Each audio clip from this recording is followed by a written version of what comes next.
Olá, graça e paz. Boa noite a todos, bom dia, boa tarde, dependendo da hora que você vai acessar esse vídeo, aula, né? Geografia Bíblica pelo Instituto de Ensino Teológico e Treinamento Ministerial Ágape. Essa é a nossa sexta aula, talvez a nossa penúltima ou antepenúltima aula. A gente vai dar uma conferida posteriormente, mas acredito que é importante essa aula que nós estamos ministrando, né, iniciando a ministração dela nesta oportunidade, essa disciplina de Geografia Bíblica, que, como nós temos dito aqui desde o início de nossa matéria, né, estudo da Geografia Bíblica, quando mostramos aí várias partes interessantes em relação à cidade de Israel, em relação àquilo que a própria Bíblia nos relata. Hoje nós vamos falar sobre as províncias e as cidades de Israel. Nós já estivemos falando aí sobre os relevos, né, os planaltos, as planícies, os rios, né, a fauna, a flora, nas aulas anteriores. Hoje nós vamos nos limitar em falar sobre as províncias e as cidades da Terra Santa. Esta aula ela é muito importante porque ela vai falar de nomes muito comuns dentro das Escrituras Sagradas, como podemos ver já na tela inicial aí, dando prosseguimento à nossa aula, já entrando na nossa aula, quando nós falamos de Galileia, que é uma cidade muito importante, e a Bíblia se faz, né, menciona a cidade de Galileia, que quer dizer em hebraico Egalil, Galil, iluminado, é a mesma coisa que iluminado dentro da palavra, ou dentro da tradução para o português. E esse nome, né, cidade, refere-se a uma vista imensa, ampla. Ela é uma região ao norte do território do atual Estado judeu, né, quando nós vemos ali a cidade de Galileia, e nós temos ali nessa região que é dividida em 3 micro-regiões. Então, nós temos aí, dentro dessas 3 micro-regiões, que são as divisões, né? Nessa região especificamente ali, nós temos aí as chamadas de Alta Galileia, a Baixa Galileia e Galileia Ocidental. Está bem ilustrado aí no desenho, né? No nosso gráfico aí, e você pode, então, analisar essa figura. A maior parte da região encontra-se a uma altura entre 500 e 700 metros de altura, né, em relação ao que nós podemos constatar dentro desse estudo, né, falando sobre cidades, sobre as nossas províncias na cidade santa, na Terra Santa. Eu estou aqui ajeitando alguma coisa, fazendo uma comunicação aos nossos alunos, e nós temos aí alguns pontos importantes, algumas observações importantes nessa figura. Você já ouviu falar em Caná da Galileia, você já ouviu falar em Nazaré, alguns eventos, né, transfiguração de Jesus, como lá em Mateus 17, de 1 a 8, né, quando você vê ali se falar sobre a transfiguração, também em Juízes, no capítulo 7, versículo 23 ao 25, quando Gideão expulsa os midianitas, né? Então, Gideão expulsa os midianitas, e nós temos aí vários lugares e maravilhas que foram realizadas por Jesus nessas regiões importantes, como em Caná, Nazaré, o Mar da Galileia, que é muito importante, até mesmo para referenciar bastante. Hoje, né, no dia de hoje, nessa semana, nós temos aí alguns dos nossos irmãos que estão visitando a Cidade Santa, a cidade de Israel, e eles estão ali desfrutando dessa geografia, vendo, né, a olhos nus, trazendo assim para eles o conhecimento, claro que acompanhados de historiadores, pessoas que são guias, né, turísticos. Seja bem-vindo, Rogério. Deus abençoe aí na aula. Então, nós temos ali alguns irmãos que estão nessa semana passada, alguns dos nossos irmãos passaram ali pelo Egito, né? Subiram o Monte Sinai, tiveram essa oportunidade, esse privilégio, e hoje eles estão ali, nessa região, na região da Cidade Santa, na Terra Santa, e estão vendo, por exemplo, nós estamos falando das províncias, né? E das cidades de Israel. E nós citamos aí Caná. Todo mundo já ouviu, em algum momento, ser citado através de uma leitura bíblica, né? Caná da Galileia, Nazaré, Cesareia, Tiberíades, né? Betsaida, são cidades importantes que a Bíblia fala com uma precisão muito importante. Nessas cidades, por exemplo, onde houveram a transfiguração de Jesus, nós citamos aí o texto de Mateus 17, 1 a 8, né? Quando Gideão também expulsa os midianitas, lá em Juízes 7, 23 a 25, e vários milagres que foram realizados, né? Milagres que Jesus realizou nessa região aí de Nazaré, Caná, Mar da Galileia, Betsaida, Tiberíades, Cafarnaum, Corazim, né? Então, todo mundo já ouviu muito frequentemente a citação dos nomes dessas cidades, dessas províncias, que são tremendamente importantes para nós, né? A cidade de Samaria, ou Samária, né, tanto faz, não tem problema nenhum. Se você citar ou dizer Samaria, não vai ignorar o outro que fala Samária, não tem problema nenhum. É um momento que a pessoa está falando e está certo que tanto uma pronúncia quanto a outra pronúncia. Então, deve-se considerar. Então, Samária é a região central da Terra Santa, né? Seja bem-vindo, Fernando. Deus abençoe. Se estiver em casa e quiser abrir o vídeo, importante. Então, nós temos aí Samaria, a região central da Terra Santa, abrangendo as tribos de Efraim e também Manassés, né? Do lado oeste, né? E ao norte, então, dessa região, nós vemos a Galileia, né? Ficava a Galileia, vendo essa figura. Nós temos aí o mapa que está sendo mostrado para vocês, sendo compartilhado. Vocês podem acompanhar, identificar, por exemplo, nós temos ali a Samaria, né? Ao centro da Terra Santa, e abrangendo ali as tribos de Efraim, Manassés, né? Eu vou botar o cursor aí para que vocês possam ver. Está identificando aí, né? Samaria.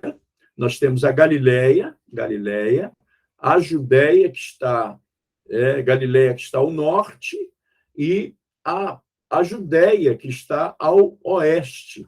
Aí nós temos o Mar Mediterrâneo, né?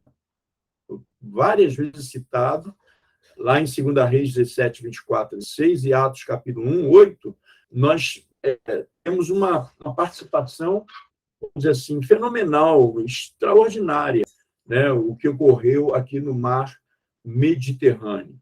Então, nós temos aí as cidades da Samaria, também era conhecida como Sebastia, ou Sebastia, né? Sebastie, ou Sebastos, Sebastie, Shamir, Shomeron, ou Shomoron, né? Casa de Conri.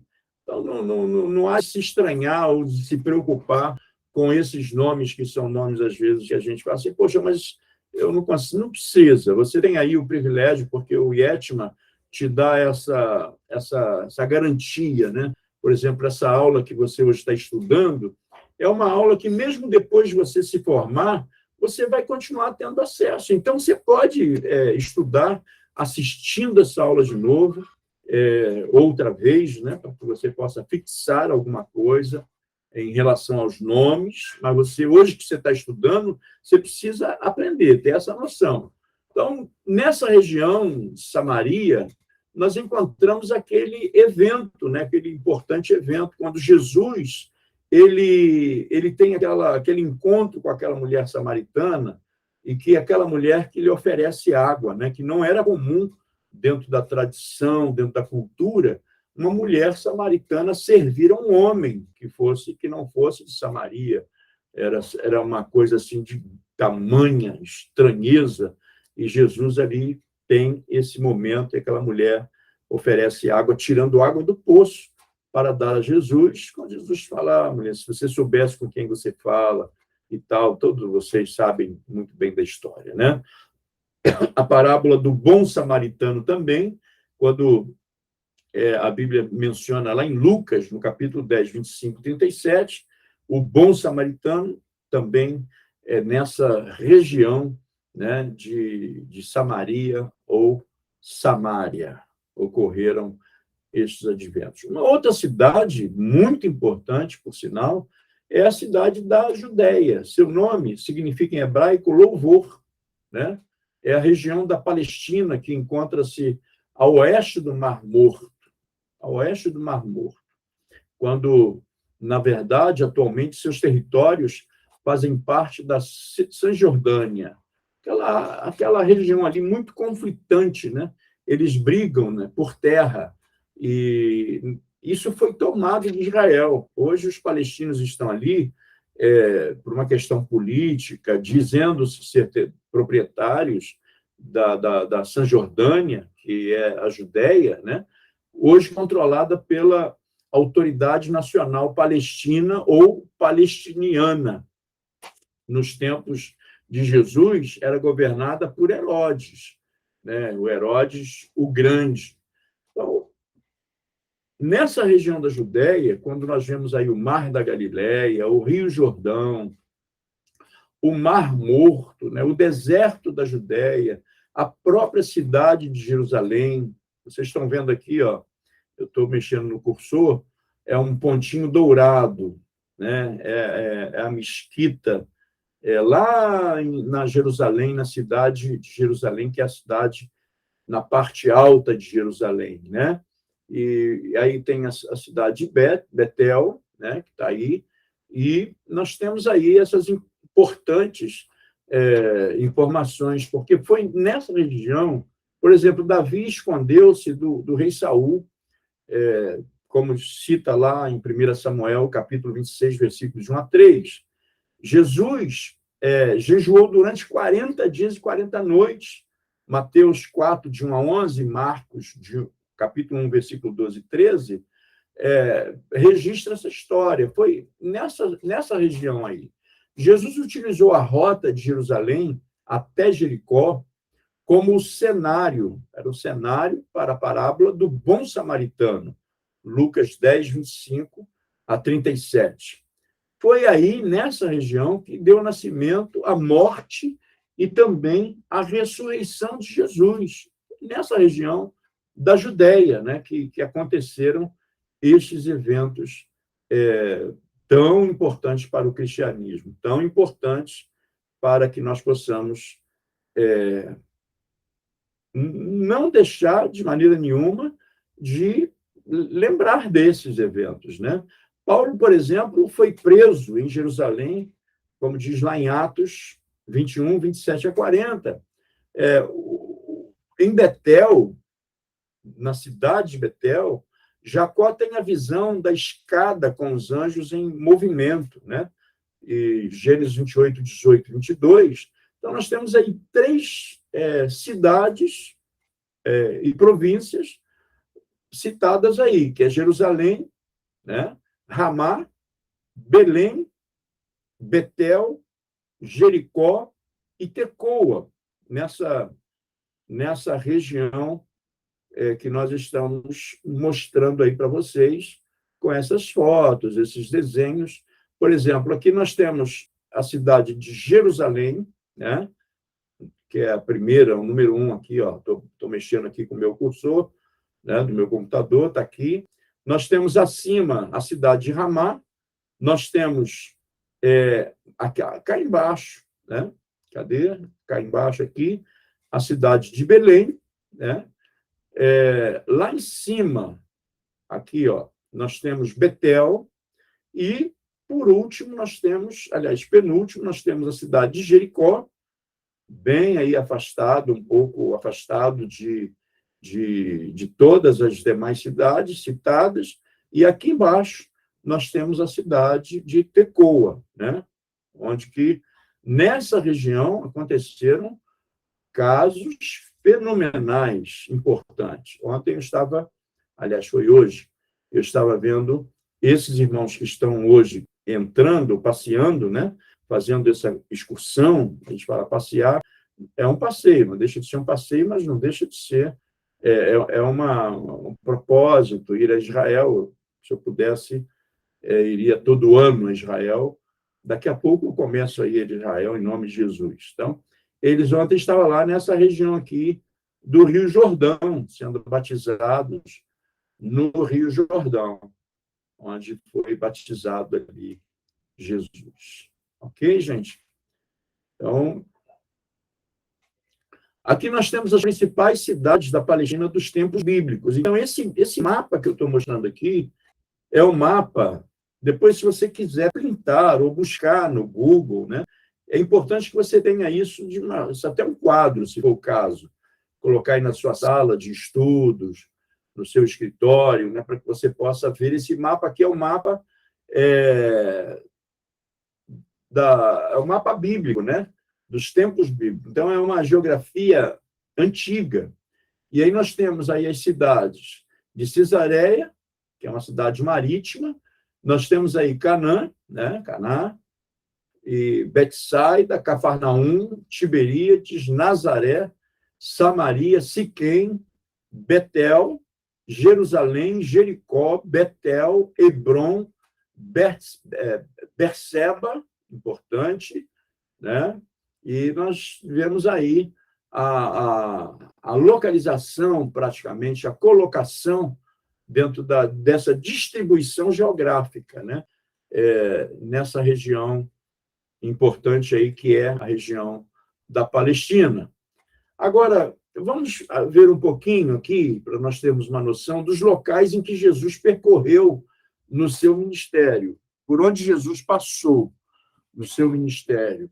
Ele passa por, né, Galileia, Tiro, Sidom, Itureia, Traconites, Decápolis, Rio Jordão, onde ele tem ali o advento do seu batismo, né, com João Batista, Pérea, a própria Judéia, e aí nós temos a cidade de Emaús, Betfagé, a cidade de Jerusalém, Betânia, Belém, Idumeia, Betiabara, e talvez seja o provável local mais específico, o local mais preciso do batismo de Jesus, né?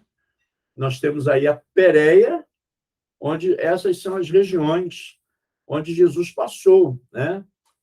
Dalmanuta, Tiberíades, Gadara, Betsaida, Corazim, Cesareia, que é a Cesareia de Filipe, Cafarnaum, Genezaré, Caná, Nazaré e Naim.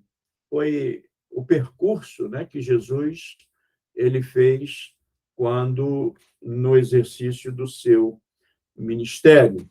Aí nós temos em destaque a cidade de Decápolis, que é um território importante, Decápolis. Decápolis é um nome atribuído a uma confederação de 10 cidades gregas, né? Por isso que o nome é Decápolis. Nós temos aí o conjunto dessas 10 cidades gregas. Muitas pessoas a gente pensa que Decápolis é o nome de uma cidade só. Não, é o nome de uma região onde nós temos aí o conjunto de 10 cidades gregas.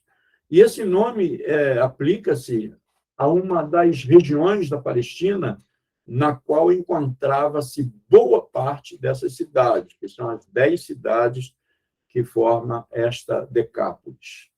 Está lá em Mateus, capítulo 4, versículo 25. Bom, o ministério de Jesus em Decápolis, nós vamos ver que ele transcorre com pessoas que vinham para ouvir Jesus daquela região, da região dessas 10 cidades. Mateus 4, 25. Jesus expulsa os demônios de um homem em Gadara, né? Aquela passagem registrada em Mateus 8, 28. E nessa região de Gadara, Jesus também cura um homem surdo, que era um homem também gago. Ele era tanto surdo quanto gago, né? Surdo e gago. Jesus cura ele. Está lá em Marcos 7, versículo 31 a 35. E em algumas partes, né, em alguma parte dessa região, Jesus alimenta 4.000 pessoas. Você já leu isso lá em Marcos 8, de 1 ao 9. Né? Então, é importante que depois você dê até faça uma conferência em relação a isso. Vamos falar sobre essas capitais, né? As capitais de Israel. Essas capitais de Israel. Alguns nomes você é bem familiarizado. Gilgal, que é um nome antigo, desde o tempo de Josué. Né? Siló, que é no tempo dos juízes. Gibeá, no tempo do rei Saul. E Jerusalém, né, que é um nome que surge dessa região a partir do rei Davi em diante, quando Davi ele resolve, então, criar a cidade de Jerusalém, onde ele ali estabelece o seu palácio, né? Palácio real, onde era o palácio onde Davi governou, né, Israel. E o primitivo nome de Jerusalém, todo mundo sabe que foi Salém, era chamada de Salém, lá em Gênesis 14, 18, onde que faz referência à cidade de Salém. Depois, Jebus, né? Isaías 18, 28, e, por fim, como nós dissemos, de Davi para cá, recebe o nome de Jerusalém, né? Cidade do grande rei, casa de Deus, né? E importante cidade de Jerusalém, quantas bênçãos, né, prometidas ali para Jerusalém, quantas palavras proféticas liberadas por Jerusalém, o próprio Davi, como um verdadeiro levita, um salmodiador, um adorador, ele fala, ó, Jerusalém, Jerusalém, né? E a própria palavra do Senhor traz assim um carinho muito, muito especial em relação a Jerusalém, que é a cidade do grande rei. Jerusalém ela foi fundada pelos hititas, ou seja, os heteus. Os hititas é porque eles eram nascidos em Eteu, onde que dava nessa naturalidade aos hititas, que eram os heteus, citado algumas vezes também no Antigo Testamento. E essa cidade dos hititas, que era a cidade dos heteus, fica a 21 quilômetros, né, a oeste do Mar Morto. Jerusalém fica a 21 quilômetros a oeste do Mar Morto. E a 51 quilômetros a leste do Mar Mediterrâneo. Nós já fizemos essa demonstração, né, falando sobre a importância do Mar Morto para até mesmo para o comércio, né, em Jerusalém. Enfim, essa é a posição da cidade de Jerusalém. Então, nós já sabemos que Jerusalém foi fundada pelos heteus, pelos hititas. E, nos tempos bíblicos, tinha 5 zonas ou bairros, né? Ofel, a sudeste, Moriá, a leste, Bezeta, ao norte, Acra, a noroeste, Sião, ao sudoeste. Então, mostramos isso aí no mapa, nos mapas anteriores, as colocações assim, em termos até dimensional, né? latitude, altitude. É só dar uma olhadinha nas aulas anteriores, fazer uma recuperação dessas imagens, parar, né, e avaliar. Então, na distribuição da terra de Canaã, Jerusalém ficou situada no território de Benjamim, mas foi conquistada em parte por Judá, mas pertencia, de fato, a Benjamim. Isso tem um conteúdo histórico, né, no discorrer. Se você chamar a leitura, né, em Neemias 11:1, Mateus 4:5, você vai ver com grande importância, né, saber desse ponto histórico, dessa questão da distribuição da terra de Canaã, como foi distribuída Canaã, Jerusalém, que ficou situada na terra de Benjamim, e pertencia, de fato, a Benjamim, e tinha o povo de Judá ali, e também Benjamim.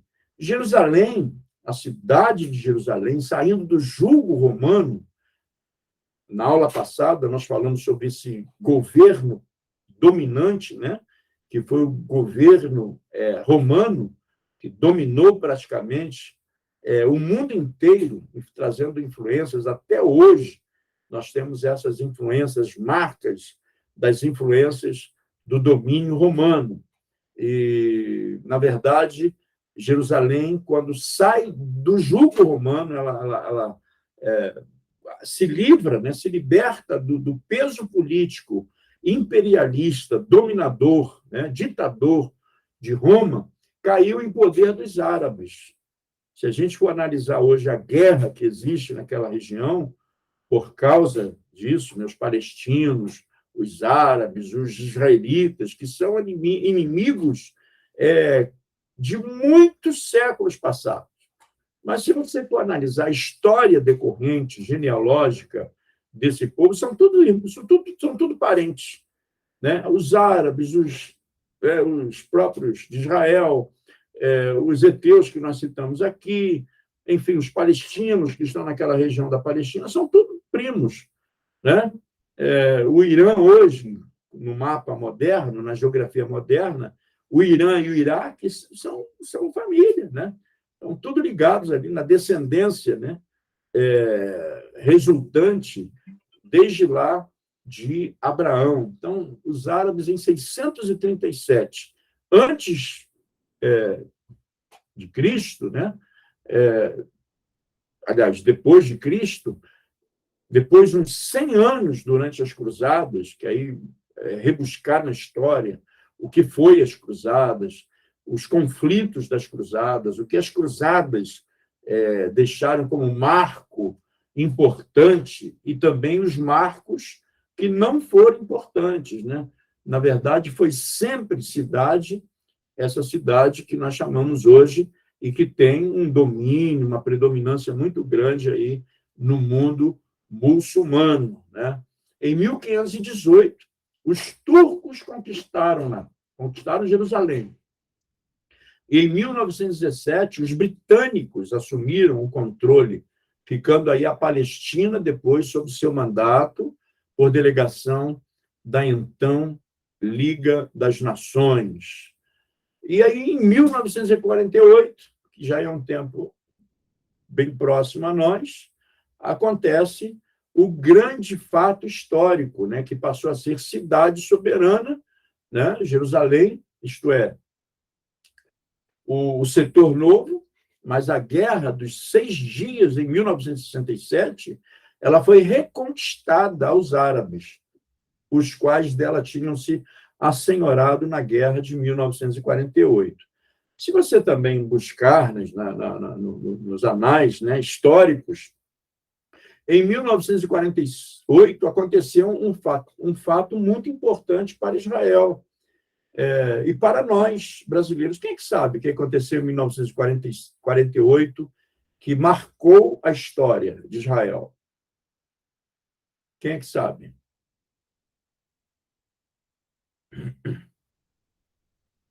Ninguém? Ninguém se arrisca? Israel passou a ser independente, né? Passou a ser reconhecida no status de nação. Foi proclamada lá na ONU, e até mesmo o grande privilégio de ter sido o voto, né, de Oswaldo Aranha, um brasileiro que desempatou, né, com o voto dele, que deu o título e o direito, né, o status de nação à cidade de Israel, também um tempo em que Jerusalém estava sendo emancipada como uma cidade soberana. Jerusalém reedificada sempre sobre suas próprias ruínas, por causa dos grandes conflitos, né, de guerra, enfim, Jerusalém, não Roma, permanece a cidade eterna do mundo, símbolo da nova Jerusalém, que se há de se estabelecer na consumação dos séculos. Inclusive, há profecias apocalípticas a respeito desse grande advento e que envolve a cidade de Jerusalém, né? Jerusalém será, então, metrópole mundial. Que coisa, né? A gente fala assim, poxa, Jerusalém é Jerusalém. Aquela terra que é muito disputada a palavra de Deus diz que ela será metrópole mundial. Isso durante o milênio, né? É bom entender isso. Quando estará vestida do seu prometido esplendor, e aí a gente vai encontrar essa profecia, né? Que é a profecia a respeito da cidade de Jerusalém. Isaías 2, versículo 3, Zacarias, capítulo 8, versículo 22, e Jeremias, no capítulo 31, versículo 38. Né? Importante esses pontos que todos nós, como pregadores, líderes, precisamos ter noção, pelo menos, saber, né, desses pontos importantes. Bom, domínio da cidade de Jerusalém. Aí nós temos aí também alguns pontos históricos marcantes dentro dessa geografia, né, do comportamento geográfico. O judaísmo, que imperou de 1003 a.C. até o ano 70 depois de Cristo. Se alguém perguntar para você de que tempo, de que ano iniciou ou deu-se por registrado o Império Judaísta, né, o judaísmo em Jerusalém. Foi no ano 1003, cerca do ano 1003 a.C. E ela deu-se por finalizada até o ano 70 depois de Cristo. E depois se intercalaram, veio o cristianismo, né, de 300 a 638, e de 1099 a 1187, né, quando o islamismo também teve uma participação exorbitante, né, até hoje, mas registra-se aí uma grande atuação islamista no ano de 638 a 1099 e depois de 1187 a 1917, quando o islamismo ele teve uma grande repercussão aí no tempo antigo, na história antiga, e quem não teve oportunidade, que é que alguém tem interesse por isso, existe uma série, né, uma série que você encontra talvez até no Netflix ainda, fala de Ertugrul. É uma série grega, ela é um pouco chata de assistir porque tem legenda, não tem em português, mas que conta uma história muito próxima desse período do grande desenvolvimento do islamismo, né?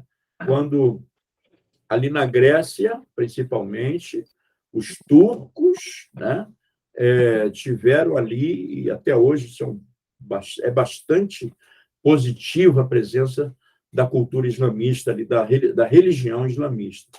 Então, é bom a gente conhecer isso. Hoje, a cidade velha de Jerusalém ela é dividida entre as 3 principais regiões monoteístas, ou seja, que adoram a um só Deus, né? Então, nós temos aí o judaísmo, o cristianismo e o islamismo, dentro da colocação aqui histórica, né? Do dizer histórico aqui. A Cidade da Paz, que é também uma nomenclatura de Jerusalém, que é uma das teorias para a origem do seu nome, é a de Ir Ashlon, ou Ir Shalem, que é a cidade inteira, né? Que é, de forma assim, por inteiro, completa. Ela já foi destruída 2 vezes, né? Sitiada 23 e atacada, digo, 52 vezes, né? E Jerusalém, 52 vezes ao longo da sua história, da sua existência, Jerusalém. Inclusive, abrindo aqui um parênteses, essa semana começou no dia de domingo, né? Domingo, antes de ontem, a festa de tabernáculos em Jerusalém. O povo lá está em festa, né? A festa de tabernáculos, todo mundo aí sabe que é uma festa que Deus instituiu para o seu povo. Não instituiu para Israel, não instituiu para Jerusalém, não.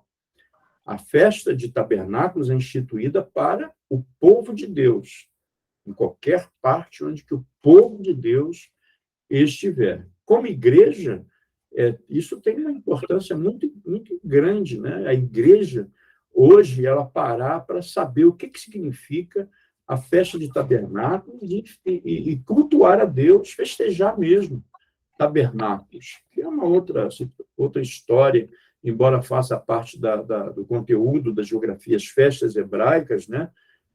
Aí nós estamos vivendo, nessa semana, a festa de tabernáculos.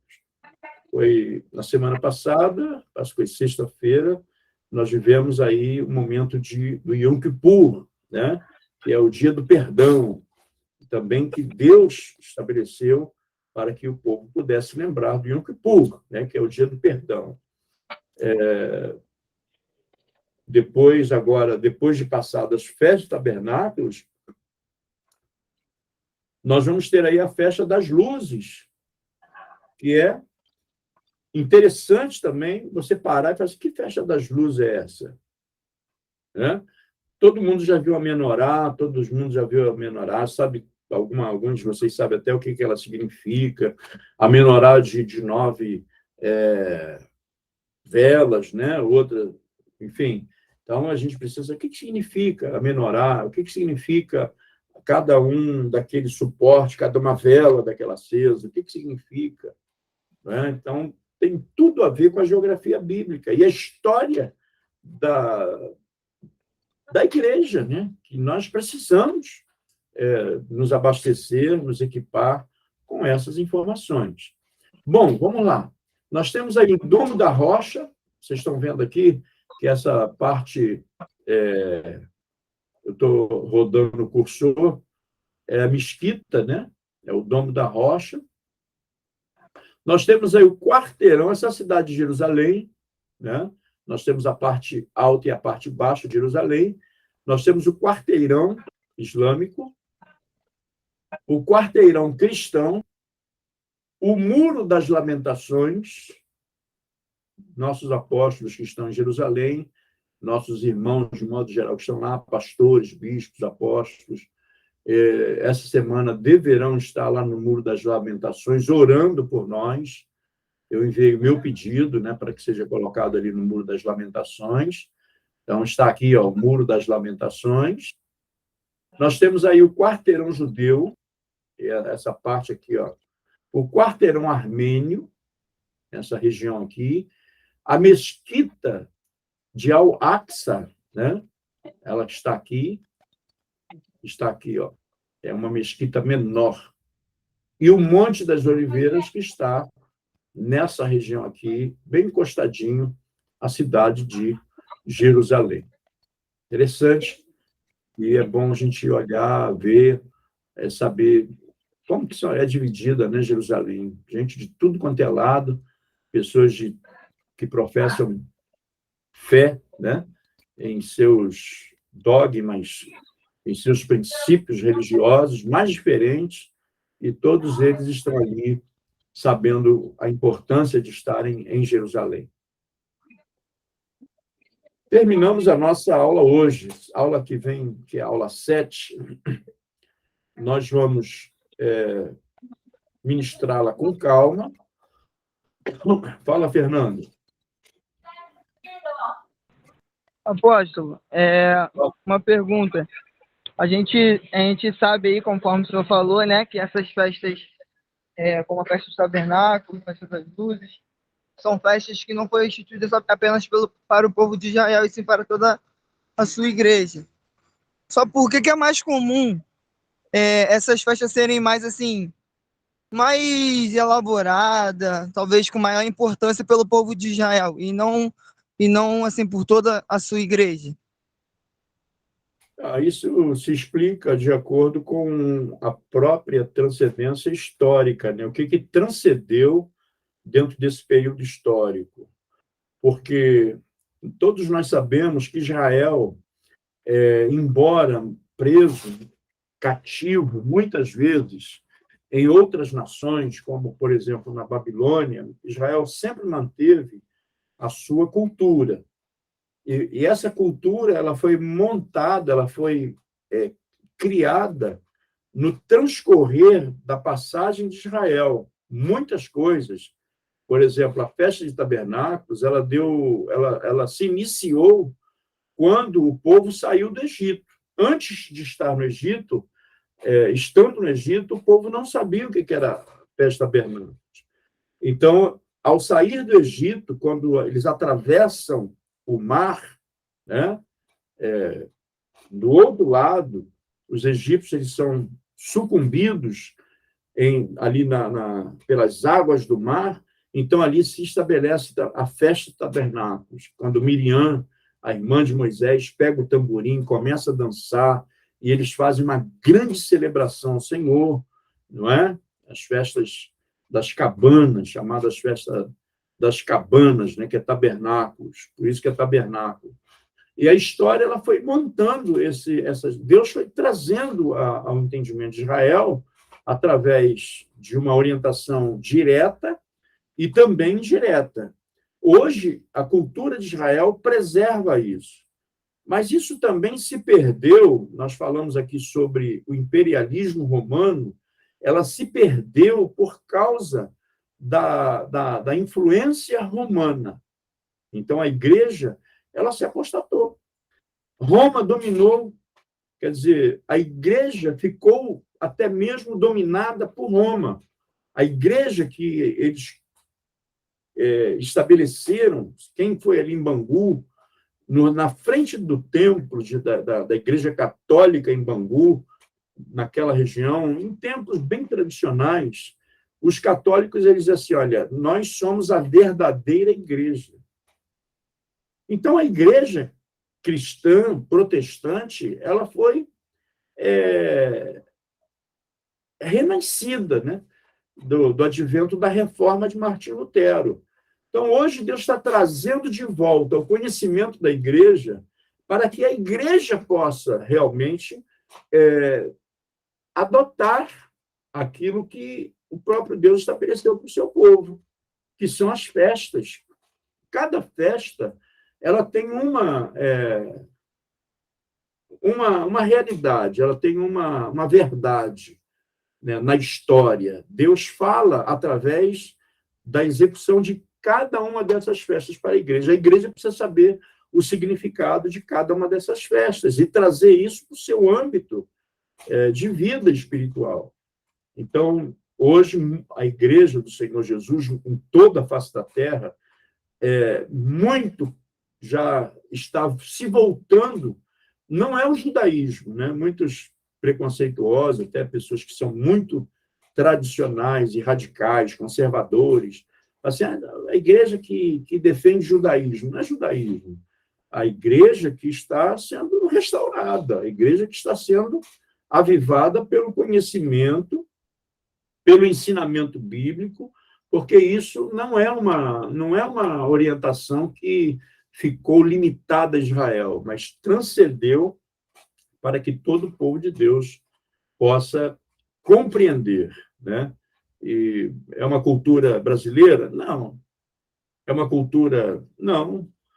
Mas não se trata de ter uma cultura regionalizada, se trata de ser uma cultura da igreja, do povo de Deus. Então, onde que tem a igreja, e entendemos que somos Israel espiritual, essa festa que significa muito para a nação de Israel, claro que tem que significar muito para nós também, quando Deus manda nós amarmos a Israel, orarmos por Israel, né? E, enfim, há muita coisa a se falar em relação a isso, usando esse porquê, né? Por que que a igreja hoje? Aí existe muita coisa. Eu não falei nada em relação ao grande porquê de que a igreja hoje deve se voltar para isso, sem nenhum vínculo religioso ou preconceituoso. Tá bom? A gente vai falar um pouco mais sobre isso antes da nossa matéria acabar. E aí, Fernando? Entendi, apóstolo. Se eu, por exemplo, me deparasse com essa pergunta, alguém, por exemplo, perguntando para mim, eu iria pela lógica de que hoje, infelizmente, existem muitas igrejas que têm ainda um conceito muito tradicional. E aí, por não talvez ter essa prática de dar a, a, a igreja, né? Eu estou falando mais de um âmbito pastoral em relação a passar as suas ovelhas o ensinamento, conhecimento dessas festas que ocorreram lá em Israel, que foram instituídas mesmo por Deus.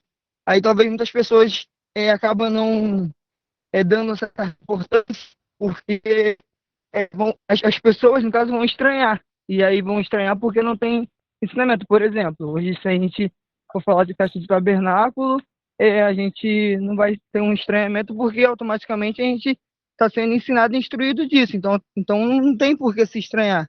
Mas imagina mas chegando talvez com uma festa de tabernáculo em uma igreja tradicional que não tem esse ensinamento vindo diretamente do seu pastor. Então por isso que talvez eu responderia que se fosse o porquê de Israel ser mais popular, talvez seria por isso, a falta de ensinamento e a falta de conhecimento da igreja.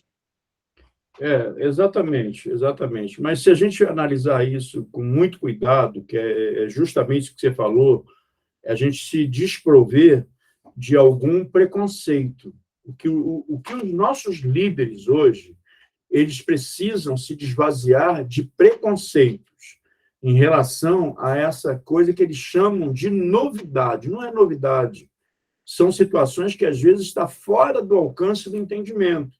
Porque, às vezes, o coração dos nossos líderes estão muito mais cheio do tradicionalismo. Mas, se nós analisarmos para o que a Bíblia diz, nós vamos ver que Israel é o relógio de Deus para o mundo. Israel é o relógio de Deus para a igreja. Então, cada uma dessas festas, né, que nós mencionamos tem uma significação muito grande dentro desse fator tempo de Deus para o cumprimento, né, das Escrituras, para a volta de Jesus. Enfim, quando nós olhamos o Senhor Jesus, assim, olha, quando a figueira aí mencionada por Jesus, é Israel. Essa figueira que Jesus falou, quando a figueira começar a florescer, olha, Jesus está falando de Israel. Israel hoje é uma figueira frondosa que está florescendo, né? É autossuficiente em muitos produtos. Israel hoje exporta para o mundo inteiro, né? Petróleo, etc. e tal, exporta. Então, a figueira está florescendo, a figueira floresceu, está dando fruto. Jesus fala, nos advertindo, a igreja, quando vocês olharem para a figueira e ela estiver florescendo, a gente precisa entender que essa figueira é Israel. Beijo no coração de vocês todos. Até a próxima aula. Que o Senhor possa nos abençoar. Não falte. E atenção, porque nossa prova, né, a prova de todas as disciplinas que já foram concluídas, será na segunda quinzena do mês de novembro, conforme nós já temos anunciado aí. Então, estudem e até a próxima aula na terça-feira, mas vocês ainda têm um encontro com a pastora Marcela na sexta-feira, com a matéria de fundamentalismo, o que está sendo muito bom. Graça e paz, shalom, até a próxima aula. Amém, apóstolo. Graças a Deus.